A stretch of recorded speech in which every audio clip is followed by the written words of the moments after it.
औरत की बात को समझते हैं सर। और मुझे लगता है सर औरत को आर्थिक सपोर्ट हमें कैसे करना चाहिए, तो इसके लिए मैं पहले भी बहुत मंथन की हूँ सर।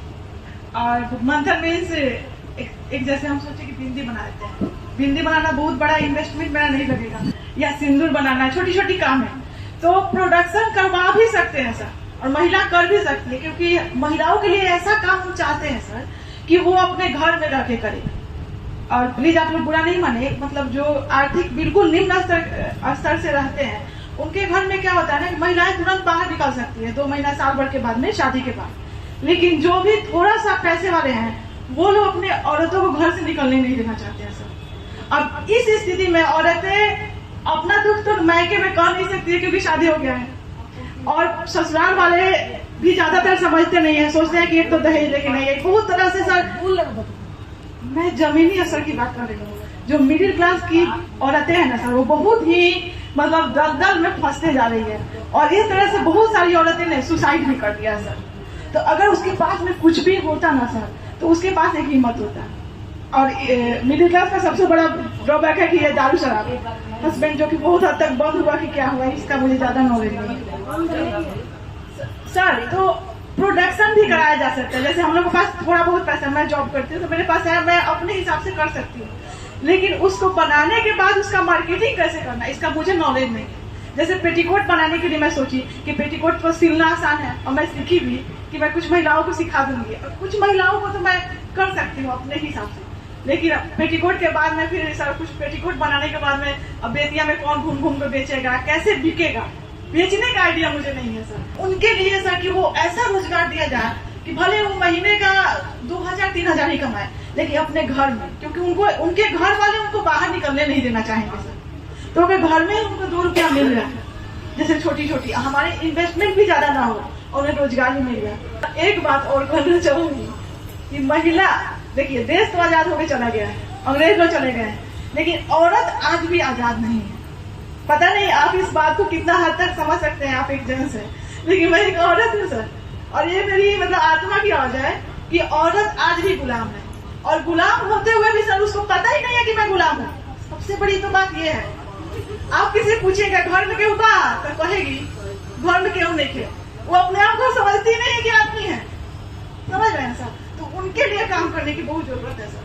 गुलाम के तरह से बा औरत तो औरत को की है, लेकिन औरत को भी जागरूक नहीं है ना, उसको पता ही नहीं कि हम औरत लोग ही औरत लोग दावे हैं। ठीक है, अगर एक माँ कहते अपने बेटा को कि बेटा तुम किसी भी औरत का सम्मान करना, अगर बचपन से सिखाए तो क्या किसी औरत का छेड़छाड़ होगा, कुछ भी गलत होगा? तो क्या वो किसी औरत का हाथ पकड़ के लाए उसके साथ कभी गलत होगा? सर औरत के लिए तो कुछ नहीं है सर, और मैं आपके साथ हूँ सर बस। और उसके लिए सर आर्थिक कुछ भी कीजिए कि वो अपने ऊपर, उसको लगे कि 2 रुपया मैं कमाई हूँ सर तो मेरा है, मतलब मैं कुछ कर सकती हूँ, उसको पता ही नहीं कुछ कर सकती है सर। सब देश आजाद हो ना हो, ये कुछ भागे ना भागे, औरत को आजादी दिलाइए सर। घर जब जा रही थी तो बहुत सारी औरतें शर्माती थी, सामने नहीं आती थी। एक हमारे गांव में कसेरा टोला है, आप उधर जब आइएगा सर इस वक्त मैं आपको ले चलूंगी इस गांव में, तो वहाँ की औरतों की स्थिति ये है कि औरत बिल्कुल पढ़ी लिखी नहीं है, और जो हस्बैंड है वो दिन भर काम करते हैं। तो मैंने हस्बैंडों से पूछा कि आप दिन भर काम करते हैं, औरत आपकी पढ़ी लिखी नहीं है, पढ़ी है तो बोले कि नहीं। तो मैं पूछी तो औरत पढ़ी नहीं तो बच्चे फिर, तो बच्चे स्कूल जाते हैं। मैं बोली तो आप दिन भर काम करते हैं, बच्चे आते हैं, मम्मी कैसे देखेगी कि होमवर्क बना या नहीं बना? तो मैं चाहूंगी, एक रिक्वेस्ट करूंगी कि औरतों को जोड़ना है आपको, तो मैं 2 जगह काम जरूर करूंगी, एक नीनवलिया है, एक कसेरा टोला। कसेरा टोला के माध्यम पहले वहाँ की औरत बिल्कुल 99% औरत गंवार है, बिल्कुल पढ़ी लिखी नहीं है। वहाँ की औरतों के लिए मैं शिक्षा की व्यवस्था करूंगी ताकि वो पढ़ी लिखी रहेंगी। आज के डेट में अगर सबसे ज्यादा जरूरी है तो शिक्षा है, और वो अपने बच्चे को ही नहीं पढ़ा पाएंगी। क्या बच्चे पढ़ते हैं क्या नहीं पढ़ते हैं, हस्बैंड तो दिन भर काम करता है। तो इसके लिए औरतों को अगर जोड़ना है तो मैं कहूँगी कि एक शिक्षा है।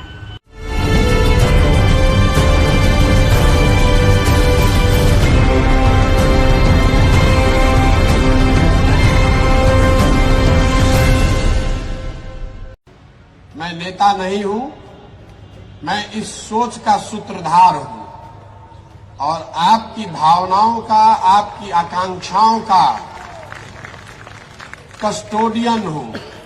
आपने जो भरोसा दिखाया है उस भरोसे को बनाए रखने के लिए, वो टूटे नहीं, आपके साथ धोखा ना हो, इसका गारंटर हो। कोई आदमी किसी वर्ग का हो, किसी भी पृष्ठभूमि का हो, कितना भी ताकतवर हो, इस सोच को वो इन्फ्लुएंस नहीं कर सकता है, क्योंकि इसके पीछे आपकी ताकत है। और आपके गली गली गांव गांव घूमकर मैंने ये आश्वासन दिया है कि जीवन में जो कुछ भी मेरे पास है सब कुछ दांव पर लगाया है इस व्यवस्था को बनाने के लिए। आप भरोसा रखिए, रास्ता सीधा नहीं होने वाला है।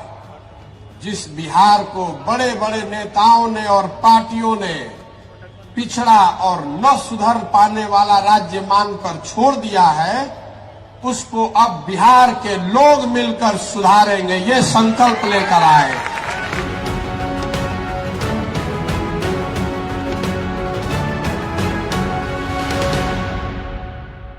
इस सवाल ही नहीं उठता महागठबंधन में।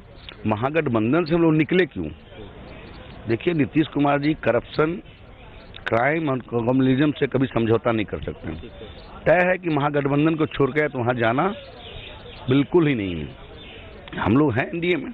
चोर दरवाजे से कोई सरकार आई और बनी, रसाकसी में भाजपा जदयू आपस में लड़ रहा है, फिर भी बेइज्जत कर रहे हैं एक दूसरे को, फिर भी बने हुए साथ।